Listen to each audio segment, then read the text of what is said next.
Alors, à chaud comme ça, je dirais non, pas forcément, parce que je pense qu'il y a des handicaps, comme vous dites, invisibles, qui sont particulièrement lourds. Après, entre parenthèses, je ne suis pas nécessairement bien au clair ou j'apprécie pas forcément vraiment cette différenciation qu'on fait entre handicap visible ou invisible, parce que le principe du handicap, c'est que on doit faire face à une difficulté, qu'elle soit visible de tous ou visible simplement de nous. À la fin, le problème est le même, il s'agit d'un handicap, quoi. Ceci étant, parenthèse fermée, si j'oriente plus la réponse par rapport au nanisme, oui, c'est très difficile parce que c'est un handicap dont la différence est particulièrement marquée, elle est visible et elle est même visible au point que y a des actes d'incivisme auxquels on fait assez régulièrement face, comme les photos prises à la volée par exemple. Ça, c'est quelque chose qui démontre que le handicap invisible, cumulé d'une méconnaissance, d'une assignation, d'une stigmatisation, peut être parfois très très lourd à porter. Et c'est là où, par ailleurs, les médias ont une énorme responsabilité.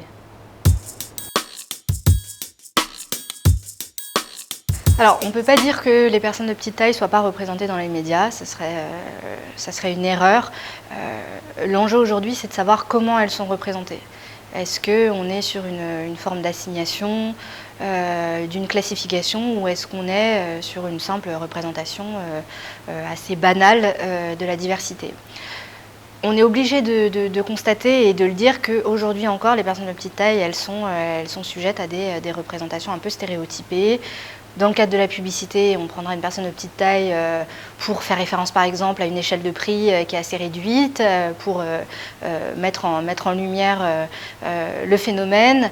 On sera assez à l'aise pour mettre le nanisme en visibilité, par exemple dans le cadre de la promotion des Jeux Olympiques et Paralympiques. Et heureusement que effectivement, cet événement participe à la sensibilisation et à une meilleure visibilité. Aujourd'hui, l'enjeu, il se situe à deux niveaux. D'une part, il faut essayer de stopper cette assignation à des rôles bien spécifiques. Il faut qu'on puisse voir des personnes de petite taille dans des situations lambda. Et deuxièmement, il faut faire en sorte que ça soit assez équitable et généreux comme approche, c'est-à-dire que ce soit des choses positives et dans lesquelles tout le monde aussi peut facilement se représenter sans passer par le biais de « ah oui, c'est le nanisme, donc c'est pour ça qu'il y a cette mise en avant ».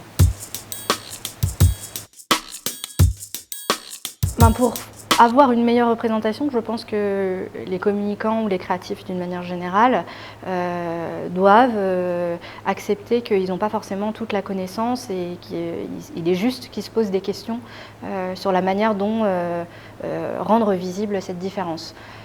Les enjeux, il y en a plusieurs. Il faut qu'on évite cette assignation et qu'on souligne les caractères assez primaires que là, dans le cadre du nanisme, pendant plusieurs siècles, on a pu faire perdurer sur plusieurs champs. Donc ça va on évite d'être toujours dans le rôle de la personne qui fait rire, ou au contraire dans le rôle de méchant qui est maléfique, etc. On sort un petit peu de ces vieilles représentations et on se dit en fait la personne de petite taille c'est tout le monde. Il faut qu'on banalise cette différence et il faut que surtout la personne qui voit par exemple ce spot publicitaire, elle puisse se retrouver dedans et qu'elle puisse se dire ça pourrait être moi, et indépendamment de tous les caractères plus ou moins répulsifs qu'on peut avoir de certaines différences qui sont assez marquées et lourdes de poids historiquement. Moi j'aime bien parler de banalisation de la différence et je pense que c'est une terminologie ou un concept qui parlera à plusieurs personnes de petite taille. L'idée, et je pense que les médias, la publicité ont un réel rôle à jouer là-dessus, c'est de se dire que certes le handicap c'est problématique parce que ça peut avoir son lot de difficultés au quotidien, mais que c'est pas une malédiction en soi et en fait les médias ils doivent pouvoir permettre à la population de se retrouver dans les personnes qui sont représentées sans se dire « ah non ça… jamais, ça ne me concernera jamais, ça ne me concerne pas et j'y suis pas sujet ». En fait, si, déjà, tout le monde y est sujet, tout le monde y est plus ou moins touché un jour ou l'autre. On parle des problématiques de vieillissement, ça rejoint assez les problématiques de handicap. Donc les médias ont un rôle à jouer pour distancier le problème de la différence et surtout en faire quelque chose, un objet de bienveillance et surtout de commun et d'accessible à tous.